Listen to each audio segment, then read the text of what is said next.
अरे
कैसे हैं आप सभी। बहुत बहुत स्वागत है आप सभी का मेरे इस पॉडकास्ट में। मैं आप सभी के साथ हूं कंचन। आज का पॉडकास्ट बिल्कुल यूनिक होने वाला है क्योंकि आज के हमारे पॉडकास्ट में हम बात करेंगे बहुत सारे ऐसे सवालों पर जिन सवालों का जवाब आपको बाकी सारे पॉडकास्ट में नहीं मिलता होगा। यूँ तो आपने बहुत सारे पॉडकास्ट देखे होंगे, बहुत सारे एस्ट्रोलॉजर्स के पॉडकास्ट देखे होंगे, लेकिन आज मैं जिस एस्ट्रोलॉजर को आप सभी के सामने लेकर आई हूँ, एक तो वो बहुत ज़्यादा मेरी फेवरेट हैं।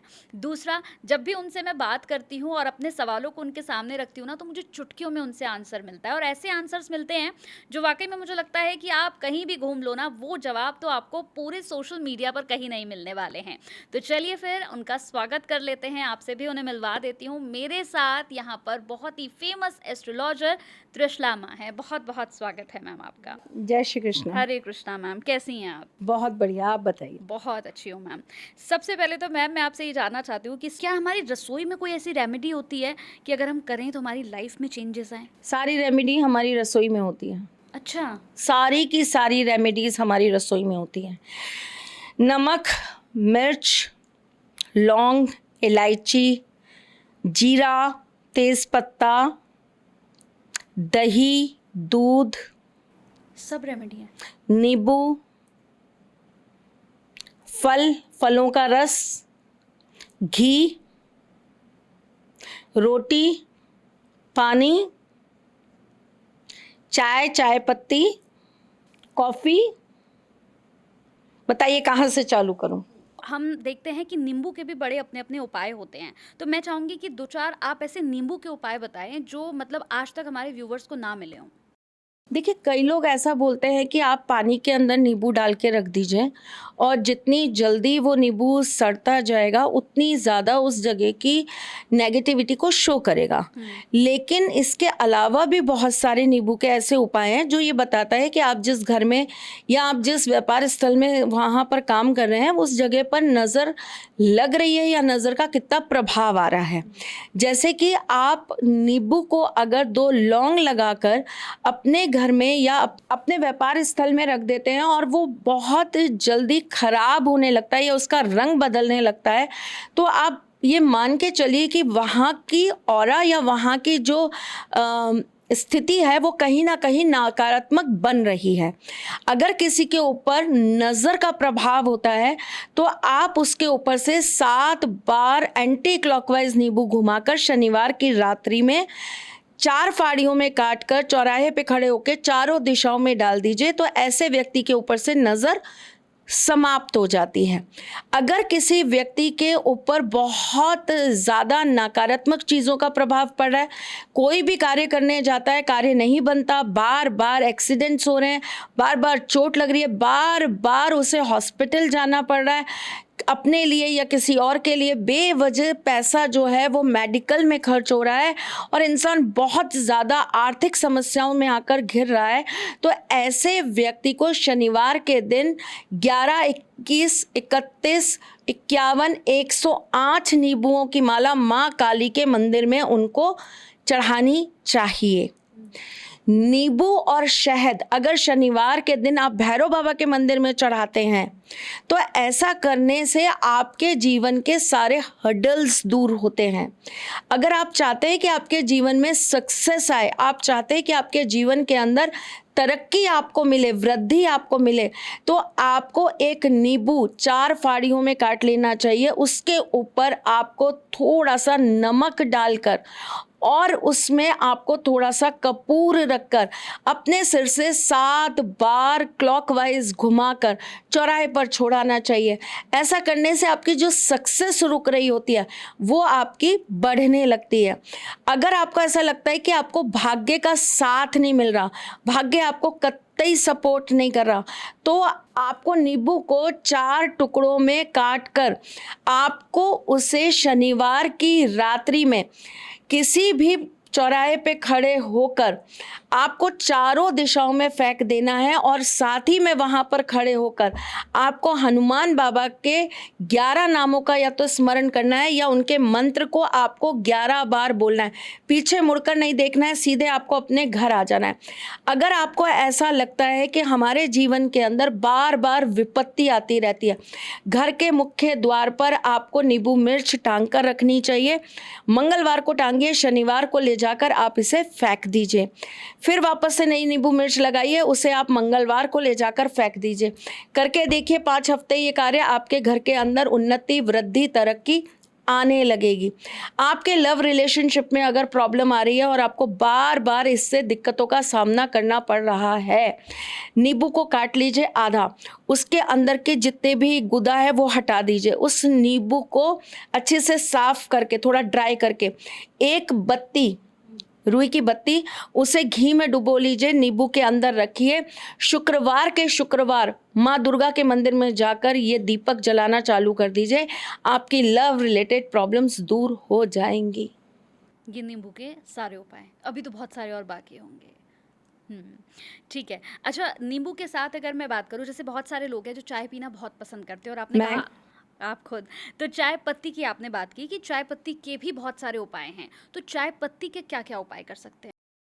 देखिए, सबसे पहली बात तो ये है कि बहुत मेरी तरह बहुत लोग होंगे जो चाय के दीवाने होंगे। तो सबसे पहली चीज़ तो ये है कि चाय पीने वालों के लिए एक बहुत विशेष चीज़ बता देती हूँ। चाय पीने वाले जो होते हैं ना, वो बहुत कर्मठ लोग होते हैं। अच्छा। हाँ, आप देखेंगे कि वो काम करने में ज़रा भी लापरवाही नहीं दिखाते। चाय पीने वालों की एक सबसे अच्छी विशेषता ये होती है, ये मुंह के साफ होते हैं। जो बहुत चाय पीते हैं वो घुनने नहीं मिलेंगे आपको, वो बोलने वाले मुंह पर स्पष्ट मिलेंगे। वो कुछ भी आपको चीनी, मक्खन, मलाई लगाकर बात नहीं करेंगे, स्पष्ट बात करेंगे। भाई ऐसा है, ऐसा करेंगे, नहीं नहीं करेंगे, सीधे स्पष्ट बात। कोई ये नहीं, अरे नहीं भैया तेरे लिए तो कुछ भी कर देंगे, पीछे मना कर देना, बिल्कुल नहीं होगा, ये नहीं होंगे। चाय पीने वाले बहुत क्लियर स्पष्ट लोग होते हैं, जैसे हैं वैसे हैं, है ना। तो ये जो चीज़ें हैं ये कहीं ना कहीं आपके राहु को कंट्रोल करने के लिए है, क्योंकि राहु से प्रभावित लोग जो होते हैं वही इल्यूजन्स क्रिएट करते हैं, भ्रम क्रिएट करते हैं। ठीक है, तो जो ज़्यादा चाय पीते हैं वो किसी भ्रम में नहीं रखते, किसी इल्यूजन में नहीं रखते, वो जो बात करते हैं स्पष्ट करते हैं, स्पष्ट कहते हैं। ठीक है, अब चाय पत्ती के आपको मैं उपाय बताती हूँ। अगर आपके जीवन के अंदर आपको बहुत ज़्यादा तकलीफ़ों का सामना करना पड़ रहा है तो आप थोड़ी सी चाय पत्ती उबाल लीजिए।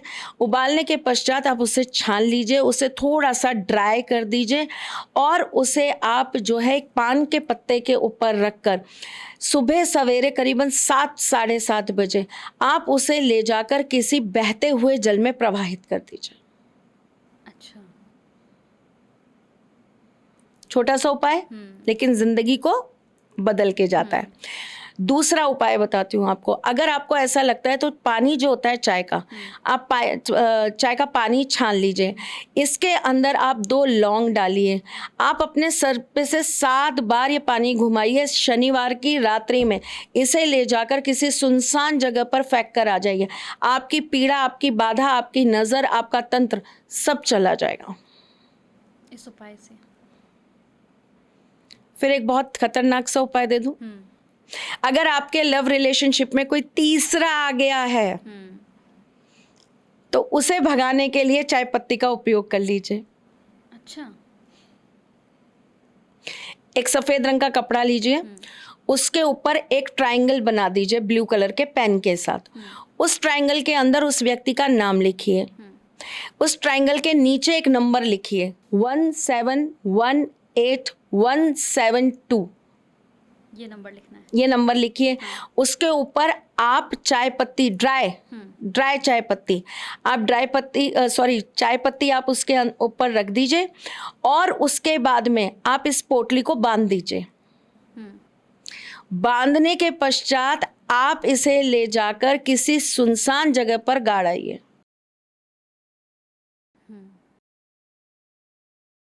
वो तीसरा शख्स दूर हो जाएगा। दूर हो जाएगा। हाँ, ठीक है। ये चाय पत्ती के उपाय। अच्छा, एक बहुत बहुत बहुत बड़ा मैं उपाय लेने जा रही हूँ, क्योंकि मुझे लगता है कि आज के टाइम पे ख़ास तौर से महिलाएं उस चीज़ से बहुत परेशान रहती हैं। जैसे बहुत सारी महिलाओं का होता है कि पूजा का टाइम है और वही टाइम है मेरे पीरियड्स का, मेरे डेट्स का, लेकिन अब वो परेशान है कि मेरी तो डेट आने वाली है तो मैं पूजा कैसे करूँगी। जैसे किसी को कहीं जाना होता है तो वो पीरियड्स का टाइम आ जाता है। कई बार हमने देखा है जैसे शादी का टाइम है किसी लड़की का, तो वो बड़ी घबराई रहती है कि मेरी शादी है 2 दिन बाद और मेरे पीरियड्स का भी उसी वक्त मेरा टाइम होता है। तो कोई ऐसा उपाय है कि हम अपने पीरियड्स को थोड़ा सा आगे कर सकते हैं, डिले कर सकते हैं? तवा होता है ना, जब हम उस पे लास्ट रोटी सेक लेते हैं तो उस गरम गरम तवे को ले जाकर आपके घर में जो खुली जगह होती है उस खुली जगह पर आप उस तवे को उल्टा रखिए और उसके ऊपर 5 दाने जीरे के डाल दीजिए। अच्छा। और आप मैनिफेस्ट करिए कि अभी 2 दिन 5 दिन डिले होकर ही मेरी डेट आए। अच्छा। ठीक है। एक बहुत अजीब सा है, थोड़ा कंट्रोवर्शियल हो जाएगा, लेकिन बहुत सारी जगह काम करता है और बहुत कारगर होता है, इसलिए मैं ये उपाय बता देती हूँ। अगर आपको ऐसा लगता है कि बहुत ही कोई अर्जेंट है चीज़ हो गई है, और ये मतलब इसको आप ऐसे ही रूटीन में मत यूज़ करना।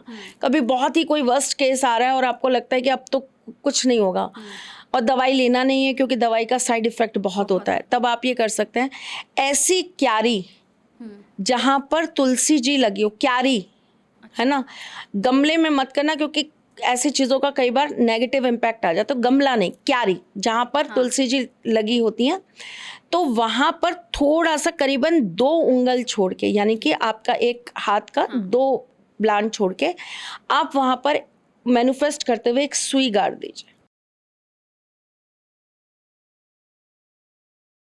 ये भी मतलब एक उपाय है। तो इससे आपकी डेट जो है वो थोड़ा सा आगे हो जाएगी। अच्छा, तुलसी जी तो वैसे भी आपको जिन लड़कियों को पीरियड्स में बहुत पेन रहता है या जिन्हें बहुत प्रॉब्लम्स आती हैं, उन्हें तो वैसे भी तुलसी जी का सेवन करना चाहिए। उन्हें तुलसी जी जो है पानी के साथ, पानी में उबाल कर वो पानी पीना चाहिए। तुलसी पत्र डायरेक्ट ना आप ग्रहण करें तो आप कम से कम पानी में डालकर तो आप उसको पानी को पी सकते हैं ना, उनका कस जो आता है वो लेकर आप पी सकते हैं, चाय में आप पी सकते हैं, तो ये तो आपको करना ही चाहिए। अच्छा, ठीक है। अब उपायों की बात हो गई है। वैसे बहुत सारे उपाय हैं मैम जो मुझे लेने हैं, लेकिन मुझे लगता है कि अभी बहुत सारे मेरे पास ऐसे सवाल हैं। उपायों का मैं एक पॉडकास्ट ज़रूर चाहूँगी कि आप मुझे टाइम नमक दें। रह गया, चीनी रह गई, धनिया रह गया, राई रह गई, जीरा रह गया, सरसों रह गई, सरसों का तेल रह गया, घी रह गया, आटा रह गया। आटे के ही कितने उपाय हैं। अच्छा, आटे के क्या उपाय हैं? आटे के तो बहुत उपाय हैं। आटे का दिया विशेष रूप से जलाया जाता है। अगर किसी को कोई बहुत पीड़ा सता रही हो, किसी को शनि की बहुत ज़्यादा पीड़ा हो, उसे शनिवार के दिन एक आटे का दिया बनाकर, चौमुखा दीपक बनाकर, सरसों का तेल भरकर पीपल के पेड़ के नीचे ज़रूर लगाना चाहिए। इससे शनि शांत होते हैं। आटे के मतलब दिया बनाकर, ये सैटरडे वाले दिन? अगर आपके घर के अंदर बहुत ज़्यादा नकारात्मकता है, आपके घर में धन की बहुत कमी है, तो पूर्णिमा की रात्रि में आपको आटे का दीपक बनाकर उसके अंदर घी का आपको जो है बत्ती लगाकर उसके अंदर 2 केसर की पत्तियां डालकर आपको अपने घर के मंदिर में ये दीपक जलाना चाहिए। इससे माँ लक्ष्मी का आशीर्वाद और उनकी प्रसन्नता आपको प्राप्त होती है। अच्छा, आटे का और क्या उपाय कर सकते हैं? जैसे कहते हैं ना कि आटे का कोई नज़र दोष है, उसके लिए भी क्या हम आटे का उपाय कर सकते हैं? नज़र हो, कोई तंत्र हो किसी पर, कोई बाधा आ रही हो? वो प्रयोग आप घर में नहीं कर सकते, वो आपको फिर किसी एक्सपर्ट से कराना पड़ेगा। अच्छा। पर जैसे हम लोग कहते हैं कि रात को गूथा हुआ आटा फ्रिज में नहीं रखना चाहिए, इससे जो है आपके घर में भूत प्रेत का वास होता है। आटा हमेशा ताज़ा ही यूज़ करना चाहिए दोनों टाइम। सुबह का आटा भी शाम को यूज़ नहीं करना चाहिए अगर पॉसिबल है तो। अच्छा, आजकल तो लोग बहुत करते हैं, जैसे सबके यहाँ पे फ्रीज़ है तो सब क्या करते हैं, रात को आटा गूँध के रख देते हैं कि सुबह ईज़ी पड़ेगा, तो ये नहीं करना चाहिए। आटे में थोड़ा सा घी डालकर सोमवार को रोटी बनाइए, हुँ, चंद्रमा अच्छा होता है। आटे के अंदर केसर डालकर रोटी बनाइए, मंगल अच्छा होता है। आटे के अंदर तुलसी पत्र डालकर या पालक पीसकर रोटी बनाइए, बुध अच्छा होता है, बुधवार के दिन ये कार्य किया जाता है। बेसन डालकर आटे में बेसन की रोटी बनाई जाती है गुरुवार को, इससे आपका गुरु बृहस्पति मजबूत होता है। हुँ, शुक्रवार को थोड़ी सी चीनी डालकर आटे के अंदर वो रोटी आप बनाइए। कई लोग चीनी के परांठे भी बनाते हैं, वो खाइए, उससे आपका शुक्र अच्छा होता है। आटे के अंदर अगर आप थोड़े से चने साथ में जब गेहूँ पिसवाने जाते हैं, थोड़ा सा चना उसके अंदर आप डलवा लेते हैं। ये आटा या मल्टीग्रेन जो आटा होता है, इस आटे की रोटी अगर आप शनिवार को खाते हैं तो इससे आपका शनि अच्छा होता है। हुँ, आटे के अंदर गुड़ का पानी मिलाकर उसके गुलगुले या मालपुए बनाकर, हुँ, है ना, आप रविवार को सेवन करते हैं तो ऐसा करने से आपका सूर्य अच्छा होता है। अमावस के दिन आटे का हलवा बनाकर अगर आप प्रसाद लगाते हैं और अपने घर में सभी सदस्यों को खिलाते हैं तो इससे आपके पितृ खुश होते हैं। मैं हर चीज़ के आपको हज़ारों हज़ारों उपाय दे सकती हूँ। अच्छा, जैसे धनिये की आपने बात करी, तो धनिये भी, जैसे एक सूखा धनिया और एक जो हरा वाला धनिया जो हम लेकर आते हैं सब्ज़ी में, जो बहुत ज़्यादा इस्तेमाल होता है, तो क्या इन दोनों के अलग-अलग उपाय होते हैं? इन दोनों के अलग-अलग उपाय। क्या उपाय कर सकते हैं हम? जैसे सूखे धनिया की अगर मैं आपसे पूछूँ, तो सूखे सूखा धनिया तो बेटा कितना काम आता है ना, हम दिवाली पे सूखे धनिये की ही पूजा करते हैं।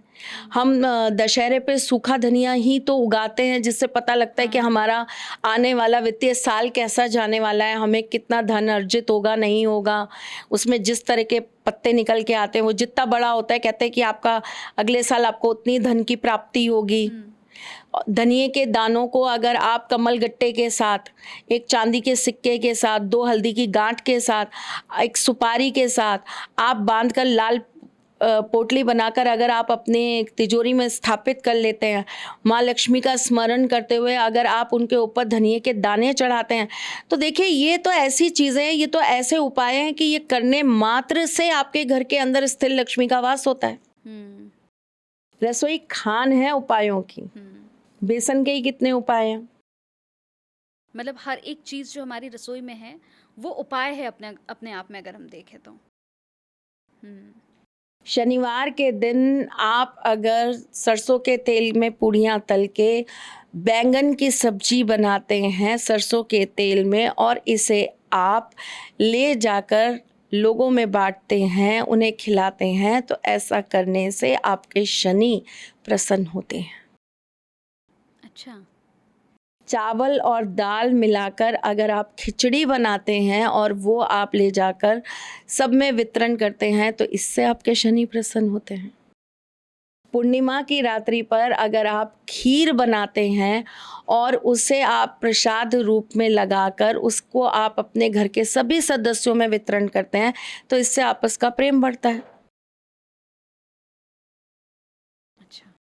मिश्री को अगर आप तुलसी पत्र के साथ रोजाना ठाकुर जी को भोग में खिलाते हैं तो इससे आपके घर के अंदर हमेशा उनका आशीर्वाद बना रहता है। अच्छा।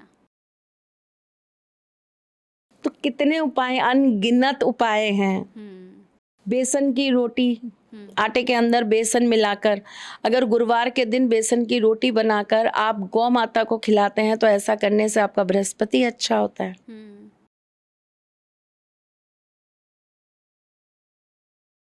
हुँ। अनगिनत अनगिनत उपाय हैं। बहुत सारे उपाय हैं। अच्छा, ठीक है।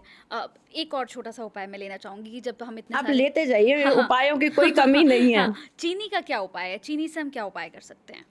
चीनी आपके ज़िंदगी में मिठास लाने का काम करती है। तो जब ज़िंदगी में मिठास ना आ रही हो तो चीनी का बहुत प्रयोग किया जाता है।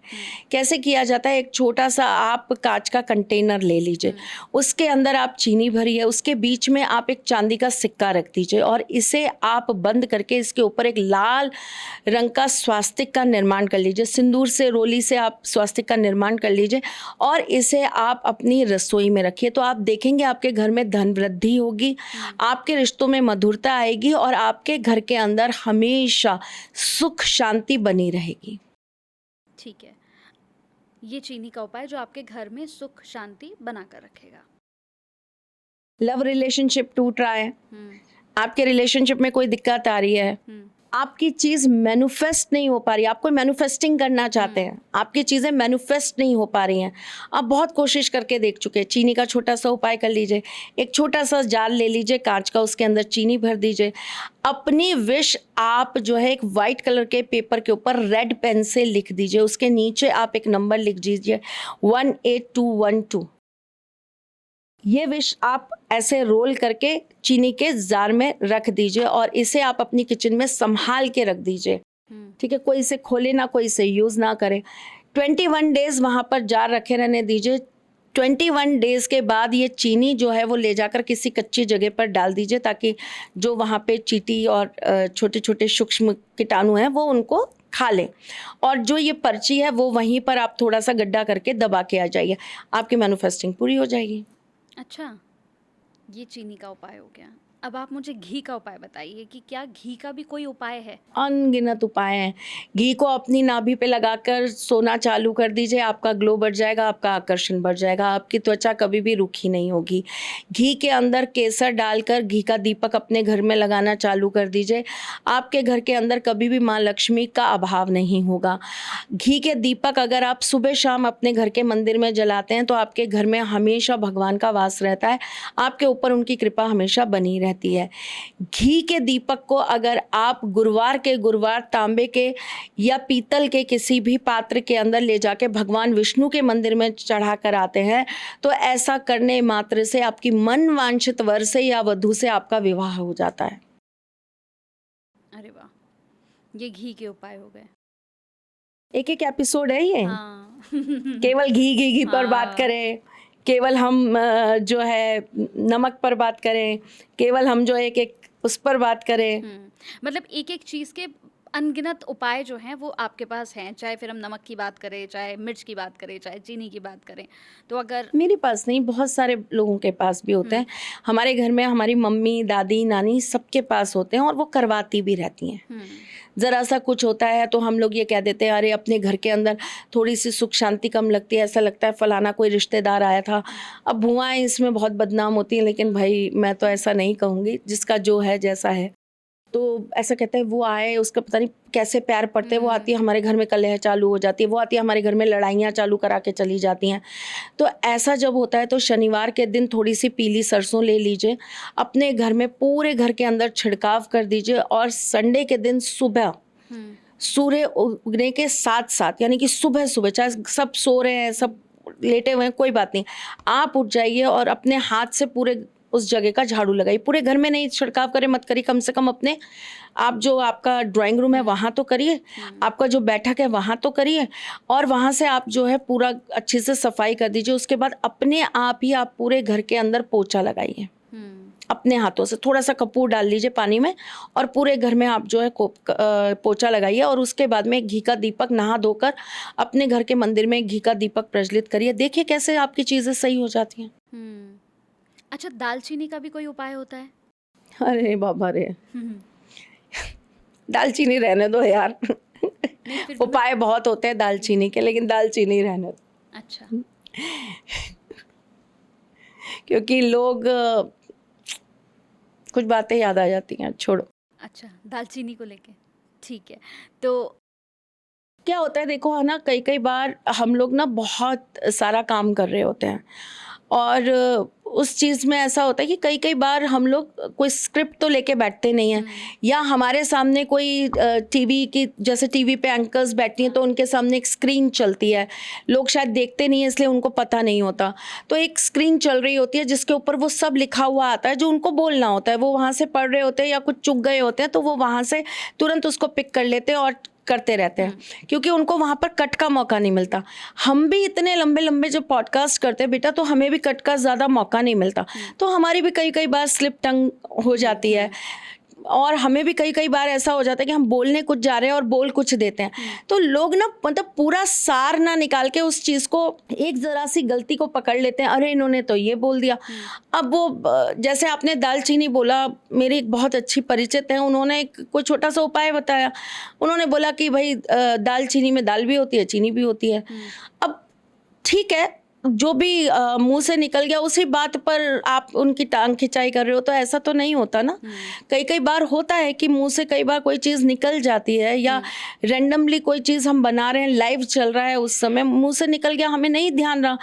मैं अभी एक उस पे गई थी सेमिनार में, तो वहाँ पर एक व्यक्ति थे, वो बड़ा अच्छा बोल रहे थे, बहुत अच्छा बोल रहे, वो थोड़े बुजुर्ग से थे। वो उस बात को बोलते बोलते ना वो कुछ भूल गए बीच में, तो आधी चीज उनकी कट हो गई, वो जितनी सी बात थी वो कट हो गई। फिर उन्होंने बाकी आगे की चीज कंटिन्यू कर ली। अब कई लोगों को वो बात समझ में आई, कई को नहीं आई कि इन्होंने बीच में जो कट कर दिया, इसका ये बोला फिर ये बोला, तो ये बीच का क्या था। कई को आ गई समझ में कि नहीं नहीं यही रहा होगा, उन्होंने अपना एक वो लगा लिया। अब कई लोगों को देखेंगे उनके साथ क्या होता है, जैसे एक सीरियल के 50 एपिसोड है, आप देखेंगे अगर वो बीच के 2-3 मिस भी कर देते होगा, ठीक है हम तो आज ही से देख लेते हैं, पता लग जाएगा पिछले में क्या हुआ होगा, है ना। तो उनका कॉमन सेंस जो होता है, या उनका जो सोचने का तरीका होता है, या उनकी जो बुद्धि होती है, वो बहुत फास्ट चलती है, तो उनको वो 2 देखना वो पसंद नहीं है। लेकिन कई लोग होते हैं वो कहते हैं नहीं हम तो 2 देखेंगे तब ये देखेंगे। तो अलग अलग चीज़ें होती हैं। इसी तरीके से कोई बोल रहा है, बोले जा रहा है, कुछ कुछ काम है करे जा रहा है, अगर कभी कोई गलती चूक हो जाती है तो उस चीज़ पर इतना विवाद करने की बजाय मुझे ऐसा लगता है कि हमें हमारे मतलब की चीज़ मिल गई, हमें समझ में आ रहा है ना, तो हमें वो चीज़ पर काम करना चाहिए। ठीक है। अच्छा, अब हम थोड़ा-सा मैं आपसे ये भी जानना चाहूँगी, जैसे हम बात करते हैं कि लड़कियों का नेचर कैसा होता है, ख़ास तौर से अगर मैं फीमेल्स की बात करूँ, तो कौन से डे पर अगर जन्म होता है, तो किस तरह का नेचर होता है? मुझे उसके बारे में बताइए। जैसे कोई अगर संडे में हुआ है, किसी का जन्म हुआ है, तो उसका क्या नेचर है? तो मैं चाहूँगी संडे से लेकर हम जो है सैटरडे तक की बात कर लें कि कैसा नेचर होता है? संडे को पैदा होने वाली लड़कियां जो होती हैं बहुत स्वाभिमानी होती हैं। लोग उसको अभिमानी मानते हैं, लेकिन वो बहुत स्वाभिमानी होती है। पहले तो स्वाभिमानी लड़कियां और अभिमानी लड़कियों में अंतर समझिए, है ना। वो अपने बलबूते पर चीज़ें करने के लिए बहुत ज़्यादा कैपेबल होती हैं। उनके पास करने के लिए बहुत ज़्यादा पोटेंशियल होता है अपने कार्य को। बुद्धि बहुत अच्छी होती है, थोड़ी सी जिद्दी होती हैं, और चीज़ों को अपने तरीके से करने पर बिलीव करती हैं। सुनती सबकी हैं लेकिन करती अपने मन की हैं। बात बुरी लगती है तो तुरंत उस पर टोक देती हैं। किसी भी गलत बात को सहन नहीं कर पाती हैं। इसी वजह से ऐसी लड़कियां लोगों को आसानी से समझ में नहीं आती हैं। मंडे को होने वाली लड़कियां जो होती हैं वो बेसिकली थोड़ी सी मासूम होती हैं, भोली होती हैं। उन्हें बहुत जल्दी बेवकूफ़ बनाया जा सकता है, उन्हें बहुत जल्दी इमोशनली मोल्ड किया जा सकता है, लेकिन इनके अंदर बहुत चंचलता होती है, ये बहुत क्रिएटिव होती हैं, इनके अंदर कार्य करने की शैली बहुत अच्छी होती है। थोड़ा सा आलस दिखाती हैं, लेकिन अगर ये कोई चीज़ मन लगा के कर लें तो मैं कहती हूँ वो चीज़ बेस्ट करके दिखाती हैं। ये बहुत अच्छा खाना बनाती हैं, अलग स्वाद होता है इनके हाथ में। मंगलवार को होने वाली जो लड़कियां हैं वो अपने तरीके से काम जिंदगी जीने वाली होती हैं। उन्हें ज़्यादा किसी का इंटरफेरेंस पसंद नहीं होता। उन्हें लोगों के साथ बहुत ज़्यादा चीज़ों के ऊपर तर्क वितर्क करना पसंद नहीं होता। मैंने कह दिया ना, मानना है तो मानो, नहीं मानना तो मत मानो। वो लोगों की चापलूसी नहीं कर सकती, लोगों को खुश नहीं कर सकती, अपनी शर्तों पर अपने तरीके से लाइफ जीने पर बिलीव करती हैं। अगर उन्हें कोई पसंद आ गया तो फिर आप उस व्यक्ति को उसके जहन से, उसके दिमाग से बिल्कुल भी नहीं निकाल सकते। लेकिन अगर वो किसी को लाइक नहीं कर सकती तो आप उनको ज़बरदस्ती लाइक करा नहीं सकते। कहने का मतलब यह है, इनके ऊपर कुछ भी आप चीज़ों को थोप नहीं पाएंगे। बुधवार को जन्म लेने वाली जो लड़कियां होती हैं वो बुद्धि से बहुत तेज होती हैं। उनके अंदर वाणी बहुत अच्छी होती है, कम्युनिकेशन स्किल गजब का होता है, बहुत सहनशीलता होती है, बहुत बर्दाश्त करने वाली होती हैं ऐसी लड़कियां। और बुधवार को पैदा होने वाली लड़कियों के जीवन का स्ट्रगल बहुत गजब का होता है भाई। बहुत स्ट्रगल करना पड़ता है, खास करके पारिवारिक रूप पे बहुत स्ट्रगल करना पड़ता है। इतना प्रोफेशनल टर्म पे नहीं करना पड़ता। इनका वैवाहिक जीवन अच्छा होता है, लेकिन लोग इनसे बहुत ज़्यादा खुश नहीं रहते। पीठ पीछे इनकी चुगलियाँ बहुत होती हैं, इन्हें लोग नापसंद बहुत करते हैं, इनकी सक्सेस से बहुत जलते हैं। ऐसी लड़कियों को, लोगों को अपने आप को प्रूफ करने में बहुत मेहनत लगती है, और इनके बारे में गॉसिप्स बहुत होती हैं मार्केट के अंदर। एक बहुत छोटे से शब्द में बात कहूँ तो इनकी सक्सेस हर किसी को हजम नहीं होती। गुरुवार को पैदा होने वाली लड़कियां अपनी फैमिली के लिए बहुत सोचती हैं, उनके लिए बहुत ज़्यादा इमोशनल होती हैं, खास करके वो अपने पिता से बहुत कनेक्टेड होती हैं, पिता के लिए बहुत भाग्यवर्धक भी होती हैं। अपने जीवन के अंदर वो अपने परिवार के बारे में सोचकर ही कार्य करने पर ज़्यादा बिलीव करती हैं। वो सबकी खुशियों का ध्यान रखती हैं, सबके बारे में सोचती हैं, और वो जो भी कार्य करती हैं उसमें वो धार्मिक रूप से चीज़ें ज़रूर करना पसंद करती हैं। मतलब वो कोई भी प्रोफेशन में हो, लेकिन अगर उन्हें मंदिर जाना है वो जाएंगी, उन्हें पूजा पाठ करना है वो करेंगी, उन्हें दान पुण्य करना है वो करेंगी। वो धर्म का रास्ता नहीं छोड़ती हैं। शुक्रवार को जन्म लेने वाली जो लड़कियां होती हैं वो थोड़ी सी चंचल होती हैं स्वभाव में। उन्हें बहुत सुंदरता रास आती है, उनको अपने आप को सजाना बहुत पसंद होता है, वो बहुत जल्दी चीज़ों से बहुत प्रभावित हो जाती हैं। उन्हें अलग अलग तरीके से नए नए ड्रेसअप करना बहुत पसंद होता है, उन्हें स्वाद बहुत पसंद होता है, मतलब वो खाने की बड़ी शौकीन होती हैं। ऐसी लड़कियां जो होती हैं वो धोखे बहुत खाती हैं ज़िंदगी में। ऐसी लड़कियों को दोस्त बहुत धोखे देते हैं, अपने लोग बहुत धोखे देते हैं। ऐसा जो जातक होता है, ऐसी जो बच्चियां होती हैं ना, सच यकीन मानो बहुत प्योर सोल होती हैं, दिल की बहुत साफ होती हैं। माता रानी का बहुत इनके ऊपर आशीर्वाद होता है। लेकिन एक सबसे बड़ी इनके साथ जो दिक्कत होती है ना, इन्हें बहुत जल्दी लोग बहका देते हैं, बरगला देते हैं। ऐसी लड़कियां बहुत जल्दी बातों में आ जाती हैं और फिर दिल बहुत टूटता है इनका, बात बहुत बुरी लगती है लोगों की। शनिवार को पैदा होने वाली लड़कियां बहुत प्रैक्टिकल होती हैं। मैं कहती हूँ बहुत अच्छी होती हैं भाई, बहुत प्रैक्टिकल होती हैं, बहुत लॉजिस्टिक होती है, महा आलसी होती हैं, बहुत आलसी होती हैं। लेकिन जब काम करेंगी तो बहुत परफेक्शन के साथ काम करेंगी।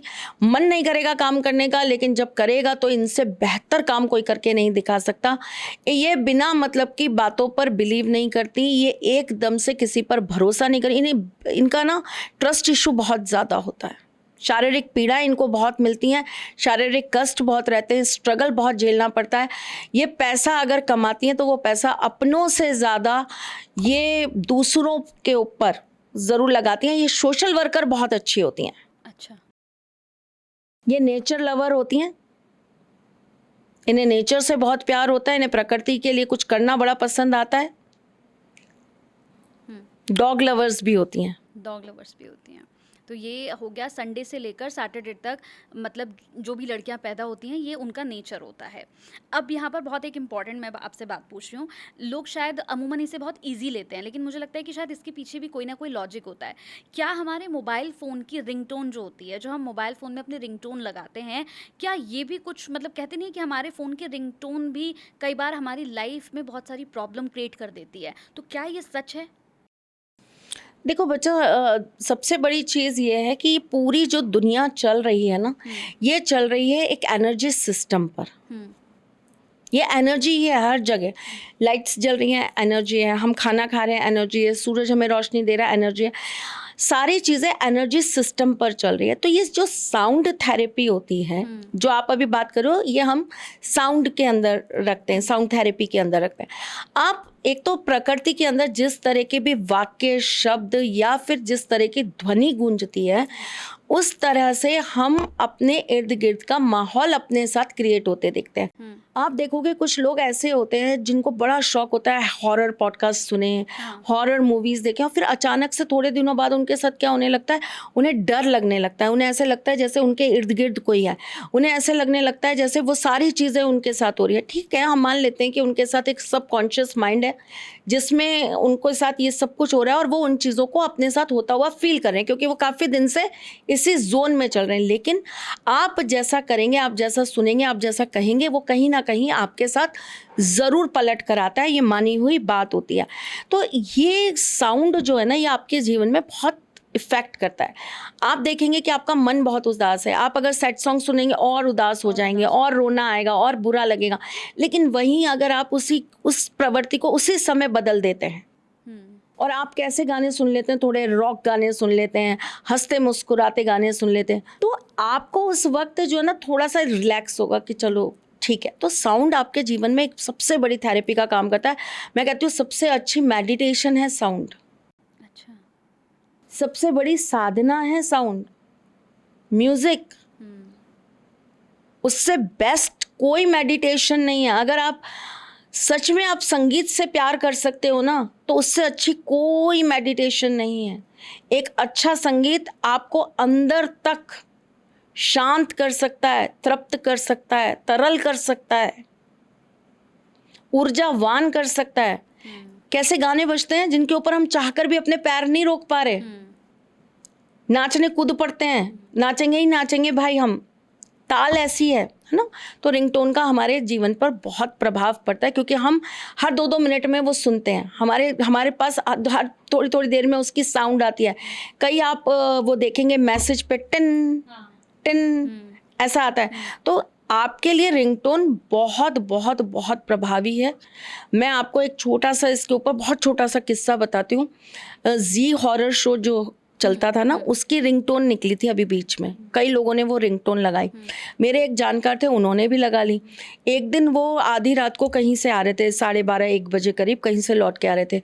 उनका फ़ोन बजा, उन्होंने चूँकि ड्राइव कर रहे थे उन्होंने काट दिया, फिर बजा उन्होंने फिर काट दिया, फिर बजा उन्होंने फिर काट दिया। वो कहते हैं मुझे एकदम से ऐसा लगा जैसे मेरे सामने कोई खड़ा है, और मैं उसको चीरता हुआ निकल गया। पीछे मुड़ के देखा, कोई नहीं था।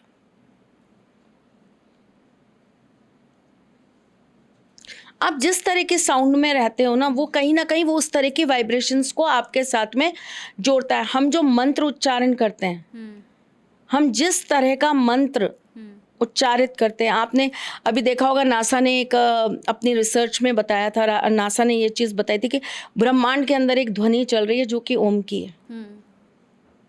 तो साउंड तो कितना ज़्यादा काम करता है। आप साउंड से माइग्रेन ठीक कर सकते हो, आप साउंड से किसी के पेट को ठीक कर सकते हो, आप पीसीओडी जैसी प्रॉब्लम भी साउंड थेरेपी से ठीक कर सकते हो। अच्छा, डिप्रेशन दूर कर सकते हो साउंड थेरेपी से। मतलब आप साउंड थेरेपी से ये सारी चीजें बैलेंस से एकदम ठीक कर सकते हो। हीलिंग है ना साउंड थेरेपी, साउंड हीलिंग है। तभी तो हम कहते हैं, अगर आपको ऐसा लगता है कि आप बहुत ज़्यादा डिप्रेशन में हो, या आपका ब्रेकअप हुआ है, या आप अपने पास से नहीं निकल पा रहे, आप अपने इर्द गिर्द थोड़ा सा बहते हुए झरने की आवाज़ रखो, आप वाटर साउंड रखो, है ना। आप कहीं भी जब मसाज कराते हो या स्पा कराने जाते हो, तो आप देखोगे वहाँ पे अलग ही तरह का एक बहुत स्मूथिंग सा साउंड चलता रहता है, और अलग ही तरह का वो नेचुरल जिसे कहते हैं ना प्राकृतिक साउंड होता है वो। उसके अंदर प्रकृति का आपको थोड़ा सा समावेश ज़्यादा दिखाई देगा। तो वो किस लिए होता है? आपको रिलैक्स करने के लिए होता है। आपको ऐसा लगता है कि कुछ चीज़ है जो आपके अंदर लाइट अप नहीं हो पा रही, चार्ज नहीं हो पा रही, अरे वो किक नहीं मिल रही भाई, वो किक मिले ना तो मैं कुछ करूँ, मेरी दिमाग की बत्ती नहीं जल पा रही, 10 चाय पी ली तब भी दिमाग की बत्ती नहीं जल, छोड़ो, कुछ मत करो, पानी का एक छोटा सा टब लो, उसके अंदर गुनगुना पानी डालो, उसके अंदर थोड़ी सी गुलाब की पत्तियां डालो, एक मुट्ठी नमक डालो, थोड़ा सा उसके अंदर आप जो है अरोमा ऑयल डालो या आप उसके अंदर थोड़ा सा कपूर डालो और आराम से एक अच्छा कोई भी म्यूज़िक लगाओ, ट्रांस म्यूज़िक लगाओ, कानों के अंदर लगाओ और बैठ जाओ। हम्म करके देखो, दिमाग की बत्ती खुलेगी। हम्म। अच्छा ठीक है, यहाँ पे एक और सवाल, जब हम रिंगटोन की बात कर ही रहे हैं, मतलब कौन सी या किस तरह के रिंगटोन्स हैं जो किसी को भी अपने फ़ोन में कभी नहीं लगानी चाहिए? ये तो डिपेंड करता है पर्सन टू पर्सन, पर मुझे ऐसा लगता है रिंगटोन ऐसी लगानी चाहिए जिसको जो आपको कहीं ना कहीं सुकून देता हो। हम्म हम्म आप तो रिंगटोन कहती हैं, मैं तो ये कहती हूँ कि कई लोगों को आप देखेंगे, अगर आप उनके फ़ोन पर कॉल करेंगे तो आपको सुनाई देगा अरे बड़ा अजीब सा गाना लगा रखा है। और कई कई लोगों के सिर्फ मेरे फ़ोन पर लोग कॉल केवल इसलिए करते हैं कि है ना फ़ोन मत उठाना। हम्म क्यों? क्योंकि हमें ये सुनना है, ये जो आपकी रिंगटोन, ये जो भी आप कहते कॉलर ट्यून, हाँ। कॉलर ट्यून, केवल ये सुननी है हमें, आप फ़ोन मत उठाना।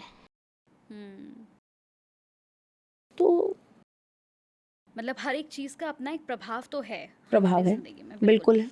अच्छा ठीक है, अब हम बात करें अगर, जैसे हम पहले देखते थे कि जब हम कान छिदवाते थे तो मतलब वो भी हमारे एक शास्त्र में आता था। तो पहले हम सिर्फ एक यही कान छिदाया करते थे, लेकिन अब मैं देखती हूँ कि बहुत सारी फीमेल्स हैं जो अपने पूरे कान को ब्लॉक कर देती हैं, मतलब यहाँ से भी पूरा वो उनका छिदा हुआ रहता है, अंदर भी वो पहनती हैं कई बार। तो क्या इसका भी कोई प्रभाव पड़ता है ये हमारे तो जीवन में? पॉजिटिव है, अच्छा। ये तो हमारे शास्त्रों में हमेशा से। आप पुरानी औरतों को देखिए, उनके यहाँ तक कानों के इतने बड़े बड़े टॉप्स, अब तो वापस फैशन में आ गया है। हम्म ये बात अलग है कि अब वो यहाँ पे से एक आर्टिफिशली यूं टाई होता हाँ है, हाँ हाँ। फिर एक यहाँ से आर्टिफिशली टाई होता है। पर अगर आप पुरानी रानी महारानियों को देखें तो उनका जो ये पूरा कान का ये होता था, ये पूरा कान ऐसे घेरा लगा के होता था और यहाँ पर भी एक ऐसी झुमकी सी आती होती थी, है ना। हमारे राजस्थान में हमारे मारवाड़ी जो हैं वो आप देखेंगे, वो मैं भी कई बार पहनती हूँ, आज नहीं पहना है, कई बार पहनती हूँ, वो कान के ऊपर ऐसे करके ज़रूर वो पहनेंगी, हम्म है ना। तो ये तो कान को सजाना एक स्त्री के लिए तो बहुत अच्छी बात है, उसके सौभाग्य को बढ़ाता है, उसकी बुद्धि को बढ़ाता है, उसके विवेक को बढ़ाता है। सबसे अच्छी बात यह है उसकी शारीरिक कष्टों को दूर करता है। बीच में अगर कान छिदाने की हम बात करें तो अगर आप कश्मीरियों को देखेंगे तो वो तो गले में मंगलसूत्र पहनते ही नहीं, उनके लिए तो शादी के समय यही उनका मंगलसूत्र होता है। शादी के टाइम ही छेदा जाता है उनका यहाँ से, और उसे क्या कहते हैं, ये तो कश्मीरी बच्चियाँ बताएंगी, मेरे को उसका नाम नहीं याद आ रहा कि उसे क्या कहते हैं। और वो ऐसे चेन पहले धागे में पहनाया जाता है, फिर ससुराल जाके वो चेन हो जाती है, और वो तो पूरी लाइफ अपने पहनती हैं। यहाँ एक छोटा सा उसमें से कुछ होता है, वो यहाँ बंधा रहता है। तो ये तो बहुत हमारी परंपराओं के अंदर ही आता है, अच्छा, तो इसमें ठीक है। बुरा क्या है? हाँ, मतलब ये पॉजिटिव चीज़ है। ठीक है। बुरा अच्छा, तो वो है जो जीभ हाँ, मैं छिदवाली। इसी पर आने वाली थी कि कई लोगों को देखा है ना, जैसे आईब्रो पे यहाँ करवा लेते हैं, जीभ पे करवा, कई लोग अपनी नाभि पे करवा लेते हैं। पता नहीं भाई, मतलब इसका नेगेटिव हो सकता है प्रभाव, जैसे अलग-अलग जगहों पे जो लोग छिदवा लेते हैं, नेगेटिव प्रभाव हो सकता है। बिल्कुल हो सकता है। अच्छा, अच्छा, कई लोग चांदी की पायल पहनते हैं। कई लोगों को हमने देखा कि चांदी की पायल होती है, लेकिन आजकल लोगों ने गोल्ड की भी शुरू कर दी है पहनना। तो क्या चांदी की पायल हमें पहननी चाहिए, वो सही होती है, और किस तरह की पहननी चाहिए? कई लोग, जैसे हम देखते थे पहले बड़ी पतली सी चांदी की पायल पहनते थे, अब हम देखते हैं पूरे झाले-झाले टाइप, मतलब इतनी बड़ी-बड़ी पायलें वो पहनते हैं। तो इसके बारे में बताइए। जैसा आप बर्दाश्त कर सकते हैं वैसी पहनिए, हुँ, क्योंकि पायल का तो ये है कि पायल हमेशा घुंघरू छनकाती हुई, हुँ, है ना। हुँ, तो आप जैसी पहन सकते हैं वैसी पहनिए, लेकिन मेरा ये मानना है कि पायल हर स्त्री को ज़रूर पहननी चाहिए। स्त्रियां छोड़िए, लड़कियों को, आप लोगों को भी पहननी चाहिए, कुंवारी लड़कियों को भी पहननी चाहिए पायल। पायल बेसिकली एक जो फीमेल है उसकी बॉडी के अंदर एक ठंडी तासीर रखती हुँ, है ना। क्योंकि आप देखेंगे कि एक जो फीमेल होती है वो कहीं ना कहीं उसकी चीज़ें थोड़ी सी गर्म तासीर की होती हैं। हमारे पीरियड्स भी होते हैं, सारी चीज़ें हैं, और पायल जब आप पैरों में पहनती हैं तो ऐसा इसकी वजह से आपकी जो ये पीरियड्स रिलेटेड दिक्कतें हैं ये कंट्रोल रहती हैं, पैरों में दर्द नहीं रहता है, पैर आपके जो हैं वो मजबूत रहते हैं। और सबसे बड़ी बात जो मुझे ऐसा हमेशा लगता है, जिसके लिए मैं लड़कियों को कहती हूँ कि पहननी चाहिए, जिस घर में लड़कियां पायल पहनती हैं, जिस घर की बहुएं घुंघरू वाली पायल पहनती हैं, छन छन करती हुई जो उस घर के आंगन में घूमती हैं, वहाँ साक्षात माँ लक्ष्मी का वास होता है। अच्छा। तो बल्कि आपको समय समय पर अपने घर की लड़कियों को, अपने घर की स्त्रियों को लाकर पायल भेंट करनी चाहिए, हाथ से पहनानी चाहिए। अच्छा, चांदी की पायल। अच्छा, बहुत से लोगों को देखा है वो पायरेट की पायल पहनते हैं, वो पहननी चाहिए? मूर्खों का सोना है तो मूर्खों का सोना, जो पहनना चाहे मूर्ख वो पहने। नहीं पहननी चाहिए। बिल्कुल नहीं पहननी चाहिए बेटा, कैसे पहन सकते हैं? एक तरफ आप उसको ये कह रहे हैं कि उससे महालक्ष्मी की प्राप्ति होती है, वो धन का कारक है, और उसे आप पैरों में रखेंगे। ये तो बनाने वाले महान एस्ट्रो 10 है, तो क्या कर सकते हैं। ठीक है। अच्छा, बहुत से लोगों को, जैसे कई वीडियोस मैंने आपकी भी देखी हैं, तो मैं चाह रही थी कि मैं इस पे आपसे बात करूं। जैसे पीरियड्स का टाइम होता है तो मोस्टली हम लोगों ने देखा है और हम फॉलो भी करते हैं कि हम उस दौरान पूजा पाठ नहीं करते हैं, मंदिर नहीं जाते हैं। इनफैक्ट अगर हम पहले की बात उठाएं त्रिशला मैम, तो लोग किचन में भी नहीं जाए, मतलब फीमेल को किचन में भी नहीं जाने दिया जाता था। लेकिन अब हम देख रहे हैं कि इस पर भी एक चर्चा शुरू हो गई है। अब इस पर चर्चा लोग करते हैं कि अरे ऐसा थोड़ी होता है, मतलब अगर पीरियड्स चल रहे हैं तो हम जो है पूजा नहीं कर सकते, मंदिर नहीं जा सकते। वो इसकी तुलना कामाख्या से करने लगे हैं कि कामाख्या में भी तो देखिए वहाँ पर योनि की पूजा होती है, तो ऐसा थोड़ी होता है कि पीरियड्स हो रहे हैं तो हम पूजा नहीं कर सकते हैं। ये बताइए थोड़ा सा। इंसान इस लायक है कि वो माँ भगवती जगदम्बा, समस्त ब्रह्मांड को जिसने पैदा किया है, उनकी तुलना कर सके अपने आप से? हम उनके अरबों खरबों और पता नहीं कितने कितने कितने, अगर मैं छोटे छोटे पार्ट्स करूं, उतने भी इर्द गिर्द नहीं आते हम माँ के। हम अपनी जिंदगी को संवारने के लिए, हम अपने जन्म को संवारने के लिए उस माँ भगवती के चरणों में जाते हैं, उनका आशीर्वाद प्राप्त करने के लिए आते हैं। आपने कितनों की जिंदगी संवार दी जो आप उनसे अपना कंपैरिजन कर रहे हैं? आपने कितनों का उद्धार कर दिया? आपके पास आकर कौन सा साधक साधक बन गया? आपके पास आकर किसका मंत्र सिद्ध हो गया? आपके पास आकर किस तांत्रिक ने अपनी तांत्रिक शक्तियों को जागृत कर लिया? आप इस पूरे ब्रह्मांड का संतुलन संभाल रहे हैं। ये उदाहरण देने वालों से ये तो पूछो, आप हो क्या? आपकी औकात, आपकी बिसात क्या है जो आप माँ का नाम अपने साथ जोड़ रहे हो? नाम जोड़ने के भी लायक हो? जिस दिन जान जाओगे, समझ जाओगे ना, जबान नहीं खुल पाएगी। और रही बात इस बात की कि आप ये कहते हो कि माँ भी रसवला से होती हैं, तो माँ जब रसवला से होती है ना, तो जाकर देखो बेटा, पहले कामाख्या जाओ। कितनी बार गए हो? जिन मैडम ने ये बोला है ना, सो सॉरी, वो आपके यहाँ भी आती हैं, उनसे कहो बेटा एक बार जाके तुम्हें समझ में आ गया? एक बार अंबुबाची मेला जा तो सही, पता चले। पूरी दुनिया की ताकत लगा के चले जाना अगर कोई तेरे को जाने दे माँ के दर्शन करने। पूरी दुनिया की ताकत लगा लेना अगर वो द्वार खोल दे कोई तेरे अंदर जाने के लिए। किसी जगह को बदनाम मत करो यार। किसी जगह के लिए ना बिना कुछ सोचे समझे मत बोलो। अभी तो माँ ने करवट बदली नहीं है, 2027 में बदलेगी माँ करवट। तो अभी इतना सब कुछ बिगड़ रहा है, विध्वंस हो रहा है। डरो इस बात से। कितना जानते हैं वो माँ कामाख्या के बारे में? क्या जानते हैं माँ कामाख्या के बारे में? कौन कौन रक्षक है माँ के? कौन कौन खड़े होते हैं माँ के द्वार पे?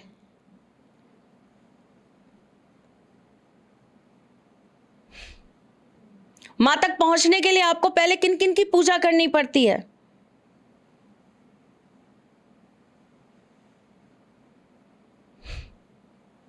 सवा लाख जापी करके दिखा दो माँ के मंत्र के। शिवरात्रि पर क्या विशेष चढ़ता है माँ को? किस बात से प्रसन्न होती है माँ? जो दुनिया को ऊर्जा दे रही है ना, जो हम जैसे नाकाबिल बच्चों को संभाले हुए है ना। हमारी औकात, हमारी बिसात नहीं है कि हम माँ के बारे में बात भी करें। वो माँ है, वो माँ है जिनके आगे स्वयं ब्रह्मा विष्णु महेश भी नतमस्तक हो जाते हैं। वो माँ कामाख्या है। उनसे कंपैरिजन करना, डूब के मर जाना चाहिए ऐसे लोगों को। क्या आप उनसे अपनी बराबरी करोगे?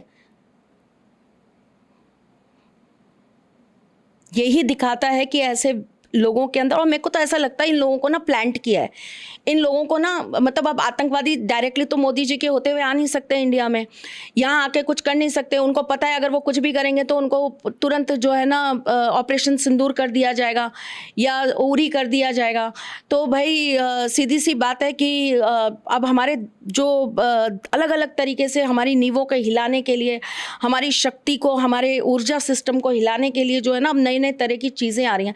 तो ये मुझे लगता है ये जितने भी ये लोग फालतू की बातें करते हैं ना, इनको पीछे से फीडअप आता है कि अब ऐसा बोलो, अब ऐसी चीज़ें करो। क्यों? क्योंकि ताकि हमारा धर्म डगमगाए, हमारे सनातन धर्म की नींवें हिलें। इतने डरे बैठे ना सारे के सारे दुनिया के विदेश के लोग हमसे कि सबको लगता है अब इनको डगमगा दो, नहीं तो भैया हम डगमगा जाएंगे। वो 3 दिन अब की बार आप मेरे साथ चलना। मैं तो सबको इनवाइट कर रही हूँ, जिनको ऐसा लगता है ना, जो कंपैरिजन करते हैं, उनसे माँ से भी कह देना कि साथ चल चलो, मैम खुद अपने खर्चे पे लेके जाएगी तुमको और दिखा के लाएगी कि इतनी बड़ी तुमने सोशल मीडिया पे बैठ के लोग तुम पे ट्रस्ट कर रहे थे, तुमसे तुम्हारी बातों को सुन रहे थे, तुमने ये बात कह कैसे दी? चलो पहले। क्या जानते हो नॉर्थ ईस्ट के बारे में भाई? क्या जानते हो गुवाहाटी के बारे में? क्या जानते हो नील पर्वत के बारे में? और क्या जानते हो नील पर्वत पे वास करने वाली माँ कामाख्या के बारे में? 3 दिन वो पट बंद रहते हैं। माँ रजस्वला से होती है, माँ को कोई स्पर्श नहीं कर सकता। माँ रजस्वला से होती हैं उन 3 दिनों के अंदर, तो माँ के मंदिर के उस पट के अंदर पुजारी भी नहीं जा सकते। प्लीज लोगों को समझाइए कि वो वही महामाई हैं जिन्होंने अगर अपने पुजारी को ये कहा था कि तू जब आरती करेगा और मैं यहाँ नृत्य करूँगी तो तेरे अलावा यहाँ कोई दूसरा नहीं होना चाहिए और तेरी भी आंखों पे पर्दा होना चाहिए, तू मुझे देखेगा नहीं नृत्य करते हुए। और जब राजा ने कोशिश की, उन्होंने पुजारी जी से कहा कि मेरे को एक झलक माँ की देखनी है, उन्होंने कहा नहीं, माँ भगवती ने मना किया। उन्होंने जैसे ही द्वार बंद किया, उन्होंने एक छोटे से छेद से देखा। माँ ने यूं आंखों से जैसे ही उसको देखा कि राजा मुझे देख रहा है नृत्य करते हुए, वो पुजारी भी आज पत्थर बन के माँ के सामने खड़ा है। और वो राजा, उनके वंश का कोई माँ के मंदिर में जा नहीं सकता, माँ के मंदिर की तरफ देख नहीं सकता। अगर सामने से गुजर जाते ना तो छाता खोल लेते कि उधर ना देखने को मिल जाए। आप उस माँ भगवती, माँ जगदम्बा, माँ कामाख्या की बात कर रही है मुझसे?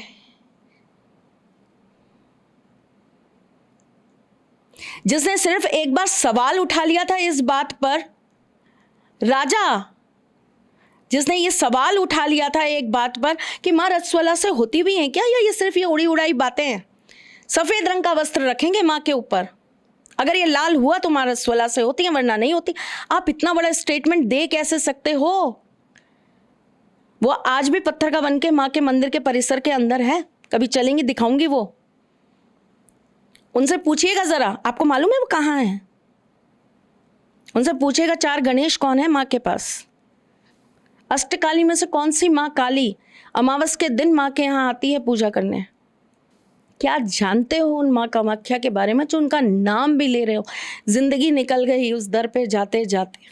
और लोग मुझसे कहते हैं ना, माँ आपने ऐसे कौन से पुण्य किए हैं, माँ आपको हर महीने बुलाती है। हम सोचते हैं कि हम ना जाए। मैं सच बताऊं, मैंने क्या पुण्य किया? मैंने अधर्म नहीं किया। मैं भी एक स्त्री हूँ, मुझे अपनी मर्यादा पता है। मैं अपनी ज़िंदगी के वो 25 दिन में से माँ के यहाँ जाना चुनती हूँ, लेकिन वो 5 दिन मैं भी माँ से कहती हूँ कि माँ क्षमा करना, ये 5 दिन नहीं आऊँगी। क्यों मैं नहीं जा सकती? मुझे स्पर्श तो माँ को एक ही दिन करना होता है, बाकी तो मैं जितने दिन 10 दिन रहूँ, 15 दिन रहूँ, 20 दिन रहूँ, मैं तो रोज़ केवल वहाँ बाहर बैठकर जाप करती हूँ, पूजन करती हूँ, हवन करती हूँ, मंत्र करती हूँ, पाठ करती हूँ। शायद उसे पता है, ये बात माँ बहुत अच्छी से जानती है कि ये लिमिट में रहना जानती है, इसे अपने दायरे पता है, इसे अपनी रेखा पता है, इसलिए वो मुझे कभी रोकती नहीं है। जैसे ही दिन बढ़ते जाते हैं, वो अपने आप अलग सा उच्चाटन आता है, अलग सा अंदर से ऐसा वाइब्रेशन आता है, ऐसा लगता है अब चलो, चाहे एक दिन के लिए ही चलो, पर चलो। ये बुलावा इसीलिए है क्योंकि इस चीज़ का मैं सम्मान करना जानती हूँ। और दूसरी बात, लेडीज़ रजस्वला से होती हैं तो उनको उसी समय क्यों ये सारी चीज़ें करनी है, उसी समय क्यों पूजा करनी है, बाकी के 25 दिन क्या करेंगी आप, तब कर लीजिए। और इसीलिए शायद हमारे यहाँ पर ये प्रथा हुआ करती थी कि जो जॉइंट फैमिलीज हुआ करती थी, एक साथ लोग रहते थे कि चलो एक घर की स्त्री काम नहीं कर पा रही है तो दूसरी कर लेगी, दूसरी संभाल लेगी, दूसरी नहीं करेगी तीसरी संभाल लेगी। अब हम सिमट के रह गए एक छोटे छोटे घरों के अंदर, एक छोटी छोटी फैमिली रह गई है। करने वाला कौन है, त्योहार है, हम ही तो करने वाले हैं, हाथ लगा लें। एक लेडी आई भाई साहब, उन्होंने इतना प्रदर्शन किया, मैं पीरियड्स में हूँ, मैं देवी माँ की पूजा कर रही हूँ, देखो मैं तो नहीं मानती ये सारी चीज़ों को। खूब खूब खूब उन्होंने इस चीज़ को वायरल किया और खूब लोगों को भड़काया कि ऐसा हुआ वैसा हुआ। विदिन 3 months उनके साथ क्या क्या हुआ शायद बहुत सारे लोग जानते होंगे। तो ये सिर्फ कहने की बातें हैं, बहुत कुछ विध्वंस हो रहा है और आगे भी बहुत कुछ विध्वंस होने जा रहा है। और मुझे ऐसा लगता है जैसे कि पूरे ब्रह्मांड को संभालने का भार सिर्फ एक शक्ति के साथ है। तो देखिए बेसिकली अगर हम बात करें तो फिर यहाँ पर बात ये हो जाती है कि या तो आप उस स्तर पे काम कर रहे हैं, या तो आप उस तरह से आप साधनाएं तपस्याएं या आप साधक हैं। अब ऐसे तो अगर हम देखें तो अघोरी या जो कपाल पूजा करते हैं या जो कपाल क्रियाएं करते हैं वो तो शव के मलमूत्र तक भी ग्रहण करते हैं। तो या तो नॉर्मल जो व्यक्ति है वो या तो उस लेवल तक पहले साधक बने, फिर वो उसके बाद में कोई मान्य नहीं रहती ये चीज़ें कि आपका शारीरिक वो क्या, फिर वो इन चीज़ों पे बात ही नहीं करेगा कि मैं इस मंदिर जाऊं, मैं उस मंदिर जाऊं। वो अपना एक स्थान, अपनी एक दिशा तय करता है और वो वहां पर बैठ जाता है अपने प्रभु को साधना करने के लिए, साधने के लिए। उसके लिए ऐसा होता ही नहीं है कि अब मैं जाऊंगा, मैं भीड़ में खड़ा रहूंगा, मैं दर्शन करूंगा। फिर उसकी अपनी शक्तियां उस तरह की ईश्वर के साथ जुड़ जाती हैं कि वो जहां बैठेगा, आंखें बंद करेगा, उसे प्रभु के दर्शन हो जाएंगे। या तो आप उस लेवल पर हैं तो फिर आप इन चीज़ों के लिए कहिए कि हाँ, लेकिन नॉर्मल लाइफ के अंदर आप देखिए एक इतना बड़ा आप एक सामाजिक उस पर चेहरा हैं, आपको लोग जानते हैं, आपको लोग फॉलो करते हैं, आपकी बातों को मानते हैं। वो बेचारे मासूम लोग, वो लड़कियां जिनका अभी विवाह ही नहीं हुआ, वो आपके कहने पर, क्योंकि आप करते हैं, आपने कह दिया मैं पूजा करती हूँ, मैं तो मंदिर जाती हूँ, आपने उनको भी उस जगह पर लाकर खड़ा कर दिया। आप भटक के प्रेमानंद जी पे चली जाती हैं, वो बेचारी भटक के कहाँ जाएंगी? सही बात है। उनके जिंदगी में भटकाव आएगा तो वो कहाँ चली जाएंगी? वो किसके पास जाकर पूछेंगी कि मैं तो फंस गई हूं, मैं इधर जाऊं कि मैं उधर जाऊं? और कल को इन्हीं वजह से उनकी कोई चीज, उनका कोई कार्य नहीं बन पाया, वो जिससे विवाह करना चाहती थी उससे उनका विवाह नहीं हो पाया, या शादी भी हो गई तो उनकी वंश वृद्धि नहीं हो रही है, उन्हें शारीरिक कष्ट मिल रहे हैं, या उनके परिवार वालों को उस चीज का कहीं ना कहीं श्राप भोगना पड़ रहा है। तो आप मुझे बताइए कौन जिम्मेदार होगा इस चीज का? बिल्कुल सही। या तो आप सामने वाले को पहले उस स्तर का साधक बना दीजिए, फिर उससे कहिए कि अब तुम्हारी बॉडी की प्योरिटी या इम्प्योरिटी मायने ही नहीं रखती। पर एक नॉर्मल इंसान, एक नॉर्मल बच्चियां, एक वो घरेलू बच्चियां जो अपना घर परिवार, बच्चे, पति, सास, ससुर सब निभा के चल रही हैं, अपनी गृहस्थी अपने सिर पे भार लेकर चल रही हैं, उन लोगों को ये राय देना, ये बातें सिखाना, उनको भड़काना, उनको इन चीज़ों के विरोध में करना, सनातन की अच्छी चीज़ों को काटना, उनका विरोध करके उनके खिलाफ उनको ये ऐसा करने पर मजबूर कर देना, मुझे ऐसा लगता है ये कतई भी सही नहीं है, ये अधर्म है। और वैसे भी ये कलयुग चल रहा है, यहाँ पर अधर्म ही ज़्यादा फैलेगा, धर्म तो नहीं फैल पाएगा। तो आई एम सो सॉरी, लेकिन मैं कट्टर विरोधी हूँ इस चीज़ की, और मैं नहीं इस चीज़ का साथ दे सकती, तो मैं नहीं दे सकती। और इस चीज़ में आप अपना कंपैरिजन किसी भी ऐसी चीज़ से मत करिए, या किसी भी ऐसी शक्ति का नाम अपने साथ मत जोड़िए जिसके आप बहुत दूर दूर दूर दूर भी अगर मैं कहूँ तो धूल के कण के, छोटे से कण के बराबर भी नहीं हैं। बिल्कुल सही, बिल्कुल सही। आप तो एक छोटी सी पृथ्वी पे रह रहे हैं ना, वो पूरे ब्रह्मांड को संभालती हैं। ब्रह्मांड का मतलब समझते हैं? वो पूरे ब्रह्मांड की जगत माता जगदम्बा हैं, वो आदि शक्ति है। मत करिए, मत किसी की ज़िंदगी बर्बाद करिए। मैं तो रिक्वेस्ट करूँगी, मत कोई ऐसा काम करिए। आप वहाँ के पंडितों से पूछ के देखिए, वो कहेंगे ये अधर्म है, वो करने भी नहीं देंगे। अगर उन्हें पता भी चल जाएगा ना कि ऐसा कुछ है, वो साफ मना कर देंगे, दीदी 4 दिन रुक जाइए, 5 दिन रुक जाइए, फिर आ जाइएगा दर्शन करने। किसी जगह की पवित्रता को नाश मत करो। केवल थोड़ी सी पब्लिसिटी, थोड़े से फॉलोअर्स और थोड़ा सा अपना नाम बढ़ाने के लिए ना, सनातन धर्म में जो थोड़ी सी जहाँ जहाँ हमारे ईश्वर का वास है ना, वो जगहों को अपवित्र मत करो। क्या हो जाएगा अगर 5 दिन आपको नहीं दर्शन हो पाएंगे तो? मत करो भाई। दूर से हाथ जोड़कर माँ से कहो, माँ शायद कोई गलती होगी, क्षमा करो, पर अगली बार बुलाओ तो गले लगाओ। अरे वो बहुत करुणामयी है। बिल्कुल। मैं जब पहली बार गई थी, आप विश्वास करेंगे, मेरे को कभी उम्मीद नहीं थी कि मैं दूसरी बार उनके दर पे जाऊंगी। मैं जब पहली बार गई थी, मैं उनसे यही कह के गई थी, माँ बस मरने से पहले एक बार ख्वाहिश है कि बस एक बार बस मैं तेरे दर पर आ जाऊं। और जब वहाँ से निकल रही थी ना, तो बस यही बोला था कि माँ अगर तुझे लगे कि मैं काबिल हूँ तो एक बार प्लीज़ दोबारा अपने दर्शन ज़रूर देना। और वो इतनी करुणामयी है कि मुझे तो अब साल भी याद नहीं कि कितने साल, और उन सालों के महीनों के हिसाब से अगर गिनोगी तो कितने महीने, कितनी बार, अनगिनत। आप आज वायरल हुए हो, आज आप उस जगह को जानने लगे हो, आप पहली एक बार वहाँ जाके 2-4 रील बना के आ गए हो, तो उस जगह के बारे में मत कहो। वो असीम शक्ति का गढ़ है।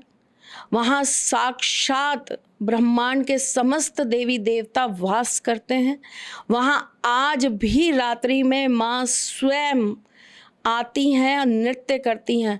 उस जगह को छोड़ दो भाई, हाथ जोड़कर विनती है, वहाँ उस पवित्र जगह को छोड़ दो। अपनी पॉपुलैरिटी के लिए आपके पास बहुत सारे नाम और बहुत सारी जगह हैं जहाँ आप कुछ मर्जी करो, लेकिन आप मंदिरों को छोड़ दो, धर्म को छोड़ दो, सनातनियों को छोड़ दो, सनातन धर्म की परंपराओं को छोड़ दो। उसके अलावा आप कुछ भी मर्जी करो जो आपका मन आ रहा है। अरे इतनी हिम्मत है और इतना ही सब कुछ हो तो औरतों का आप मस्जिद में जाना चालू करवा दो ना। इस बात पे क्यों नहीं कभी कोई सवाल उठाता कि औरतें क्यों नहीं जा सकती मस्जिद? मंदिरों में पीरियड्स पे जाने पर ही आपको क्यों क्वेश्चन मार्क लगाना है? सनातनों के पास इतना बेला टाइम बैठा है क्या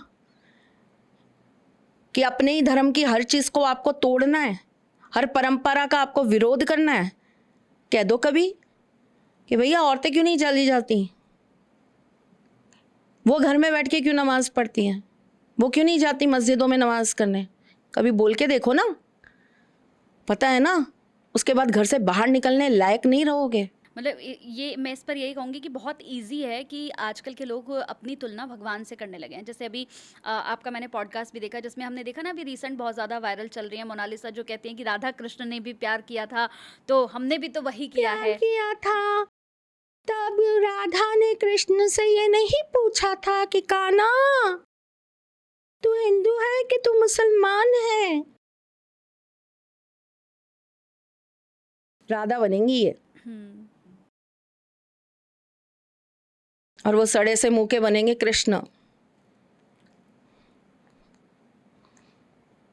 ठाकुर जी के नाखून है ना, उस पे जो लाली लगती है, जो रंग लगता है, जो मेहंदी लगती है,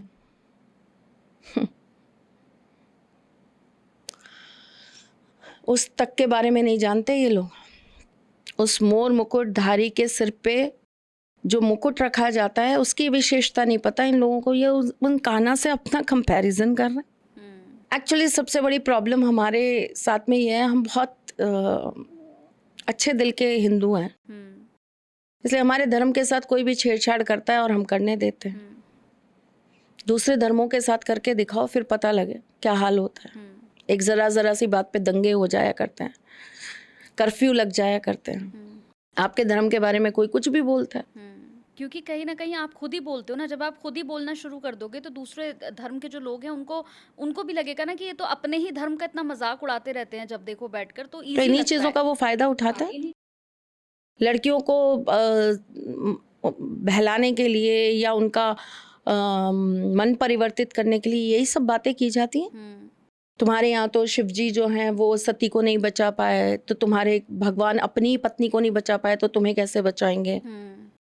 तो ऐसे सवाल जब उठाए जाते हैं तो इनको ना तो इनका कारण पता, ये लीलाएं क्यों रची गई, और जिनके बारे में तुम बात कर रहे हो ना बेटा, क्या ही बोलूँ मैं। फिर मैंने जब ये मोनालिसा वाली बना, बड़ी धमकियाँ आई मुझे, भयंकर धमकियाँ आई मुझे। तू क्या जानती है हमारे उसके बारे में? अरे मुझे जानना भी नहीं, मेरा सनातन बहुत बड़ा है जानने के लिए। मैं 1000 जन्म लेकर भी नहीं जानना चाहती किसी और के बारे में। मेरा अपना धर्म बहुत है जानने के लिए, और इतना पवित्र और इतना विस्तृत है कि मैं उसको जितना जानूं उतना मेरे लिए कम है। बिल्कुल। तो मुझे इतनी फुर्सत भी नहीं कि मैं जानूं। जानने जैसे बनो पहले कि मेरा इंटरेस्ट जागे तुम में, कतई इंटरेस्ट नहीं है। ठीक है, अब हम एक और सवाल है, जैसे हम कई बार देखते हैं तिलक जब हम लगाते हैं तो हमारे तिलक लगाने के लिए हमारी खास उंगली का हम इस्तेमाल करते हैं, और हम जब मुद्राएं करते हैं तो उसका भी एक अलग अंदाज होता है, हम ध्यान करते हैं उसका भी एक अलग अंदाज होता है। मैं यहाँ पर आपसे पूछना चाहूँगी कि मैच के दौरान हमने नीता अंबानी को देखा कि जब वो प्रणाम भी कर रही थी तो उनकी वो मुद्रा अलग थी, अलग तरीके से वो प्रणाम कर रहे थे। हमने देखा कि जब अंबानी प्रणाम कर रहे थे आरती के टाइम पर तो उनकी मुद्रा अलग थी। तो ये इन मुद्राओं का क्या है, मतलब ये क्या प्रभाव डालती हैं? मुद्राओं का बहुत फर्क पड़ता है। कोई भी पूजा, कोई भी मंत्र या कोई भी बड़ा अनुष्ठान बिना मुद्राओं के पूर्ण नहीं होता। जब हम छोटी छोटी पूजा, इवन हम जब कलश पूजा करते हैं या हम जब जल की पूजा करते हैं तो उसके बाद में हम मछली की मुद्रा बनाते हैं। तो जब अच्छे ब्राह्मण आपके ऐसी कोई पूजा करवाएंगे तो वो आपकी हर पूजा पर एक मुद्रा बनवाते हैं। शंख की पूजा करवाएंगे तो आपको शंख मुद्रा बनवाएंगे। इसी तरीके से जब गणेश जी की पूजा करवाते हैं तो उनकी मुद्रा बनवाते हैं। तो जीवन के अंदर आपको मुद्राओं के साथ मंत्र या पाठ करने से दुगना, चौगुना, 8 गुना, 10 गुना ज़्यादा लाभ प्राप्त होता है। तो और नीता जी की अगर मैं बात करूं तो देखिए, नीता जी बहुत स्पिरिचुअल है। और मेरे यहाँ पर एक मेरे ब्राह्मण थे जो मेरे यहाँ पर सेवा पूजा किया करते थे। फिर वो अभी वो उनके यहाँ ही काम कर रहे हैं, अंबानी जी के यहाँ। और मैं जब उनको, मतलब वो बात करते हैं या मैं जब उनको देखती हूँ, उनके स्टेटस वगैरह देखती हूँ, तो समझ में आता है कि कितना पूजा, कितना पाठ, निरंतर कुछ ना कुछ चलता रहता है। रुद्राभिषेक निरंतर चलता रहता है, शिव जी के रोजाना महामृत्युंजय चलते रहते हैं। तो देखिए उनके यहाँ तो अथाह अथाह अथाह का धर्म हो रहा है। बहुत ज़्यादा धर्म का कार्य हो रहा है उस घर में। प्रत्येक व्यक्ति धर्म से जुड़ा हुआ है। वहाँ कोई चीज़ों पर उंगली नहीं उठा रहा, कोई वाद विवादों में नहीं फंसा कि इसको ये उपाय करने से क्या हो जाएगा, ये पूजा करने से क्या हो जाएगा, पंडितों को 2-2, 5-5 लाख रुपए देने से क्या हो जाएगा। अरे सुनीता जी, अगर आप वो पंडितों के 2-2, 5-5 रुपए ना गिन के अगर उनको श्रद्धा भाव से वो पैसे देती, उन ब्राह्मणों से श्रद्धा भाव से आप पूजा कराती, तो आज आपकी शादी डाइवोर्स तक ना जा रही होती। आज किसी तीसरी लड़की का आपके पति के साथ अफेयर ना चल रहा होता, जैसा आप कह रही हैं। ठीक है, तो ये होता है जो धर्म को मानते हैं, जो धर्म की राह पे चलते हैं, जो तरीके से चीज़ों का नियम पालन करते हैं, वो कहीं ना कहीं अपने जीवन में उन्नति प्रगति पाते हैं, है ना। वो हर एक चीज़ के साथ, चाहे वो यंत्र हो, आपने कई बार देखा होगा वो कुछ यंत्र सा ऐसे निकालती हैं, उसे देखती हैं, फिर कुछ मैनिफेस्ट करती हैं, फिर उनको रख देती हैं। ये विशेष यंत्र हैं जो विशेष तरीके से वो बनवाती हैं। अभी आपने गत दिनों में देखा होगा वो कामाख्या जाके आई, आपने देखा कितने श्रद्धा भाव से उन्होंने वहाँ पूजा करी। उन्होंने बलि नहीं दी, उन्होंने बलि नहीं दी, उन्होंने वहाँ पर वही रिचुअल किया जो मैं बहुत सालों से सबको बताती आ रही हूँ कि वहाँ जाकर बलि देना जरूरी नहीं है। वो बलि का घर नहीं है, वो बलि वहाँ की अपनी एक अलग तरह की परंपरा है। जो करना चाहते हैं, जो करते हैं, वो कर रहे हैं। लेकिन अगर आप नहीं करना चाहते हो तो आप वहाँ पर जाकर कबूतर या फिर वहाँ पर जो बकरे हैं उन्हें आज़ाद करा सकते हो। अच्छा, ठीक है ना। तो उन्होंने वही करा, तो वो एक उनका अपना, आप देखिए, और शायद यही सबसे बड़ा कारण है कि वो दिन निरंतर बढ़ते जा रहे हैं। उनका नाम, उनकी प्रसिद्धि आगे आगे आगे आगे बढ़ती जा रही है। अब अगर हम बात यहीं पर करते हैं तो सबसे बड़ी बात होती है मुद्रा की। तो 2 विशेष मुद्राएं बताती हूँ जो पूर्णिमा की रात्रि पर अगर आप करके माँ लक्ष्मी के मंत्र का जाप करते हैं तो आपके घर में स्थिर लक्ष्मी का वास रहता है, व्यापार में वृद्धि होती है, तरक्की होती है, धन संपदा में उन्नति होती है। पहली होती है लक्ष्मी मुद्रा। हम्म। अगर आप लाल रंग के आसन पर लाल वस्त्र पहनकर पूर्णिमा की रात्रि में माँ लक्ष्मी की मुद्रा बनाकर माँ लक्ष्मी के मंत्रों का जाप करते हैं तो ऐसा करने से आपके घर में स्थिर लक्ष्मी का वास होता है। हम्म। दूसरी होती है कुबेर मुद्रा। अगर आप पूर्णिमा की रात्रि में कुबेर जी के मंत्रों का ध्यान करके सामने कुबेर यंत्र रखकर घी का दीपक जलाकर अगर आप कुबेर मुद्रा करते हुए कुबेर जी के मंत्रों का जाप करते हैं और इस यंत्र को लाल रंग के कपड़े के अंदर आप रखकर अपनी तिजोरी में स्थापित कर देते हैं तो आपके घर में कभी भी धन का अभाव नहीं होता। त्रिशला मैम, पॉडकास्ट में मुझे लगता है कि बहुत सारी बातें हमने की हैं और बहुत सारे मेरे व्यूवर्स को उपाय भी मिल गए हैं, बिल्कुल यूनिक उपाय।